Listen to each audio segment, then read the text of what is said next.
আমরা যেন সত্যিকার অর্থে শিক্ষার্থী বের করে নিয়ে আসতে পারি, আমাদের দেশকে গঠন করতে পারি। সুন্দর পরিবেশে আমরা পুরস্কার বিতরণ করছিলাম। হঠাৎ করে একটি ছোট্ট মেয়ে নাম লিসা, সে এসে বলল, মাননীয় প্রধানমন্ত্রী, আপনাকে দেখার ইচ্ছে আমার অনেক অনেক দিনের, ছোট থাকতে দেখার ইচ্ছে আমার, আজকে সেই দিনটি এলো, খুব খুশি হলাম। এই বলেই সে কান্না শুরু করে দিল। মাননীয় প্রধানমন্ত্রী জানতে চাইলেন, লিসা তোমার কি হয়েছে?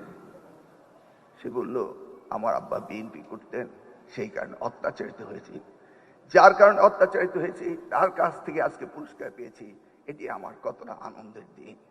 এই ছোট্ট ঘটনাটি এখানেই ঘটে গেল।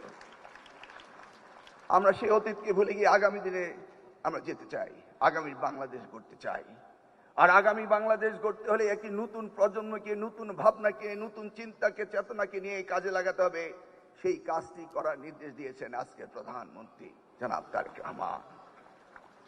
আমি জানি উনার পিতা শহীদ রাষ্ট্রপতি জিয়াউর রহমান নতুন কুড়ি করেছিল, আজকে যে শিশু পার্কের কথা বলা হয়েছে সেটা করেছিল।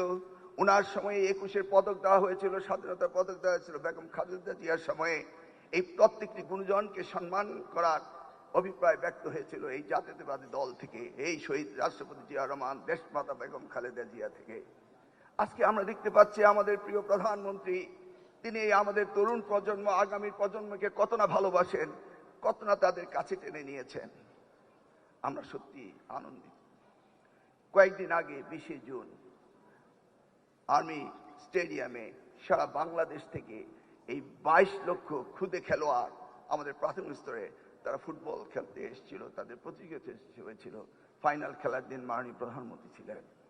আমি দেখেছি সেই দিন তিনি আবারও বলেছেন যে প্রাইম মিনিস্টার গোল্ড কাপ করা হোক, বাংলাদেশের সকল শিক্ষার্থীকে যেন আনন্দ মেলায় ভাসিয়ে দেওয়া যায়, তারা যেন মোবাইল আসক্ত, তারা যেন ড্রাগের আসক্ত থেকে বেরিয়ে আসতে পারে, সেই জন্য তিনি পরিকল্পনা নিয়েছেন।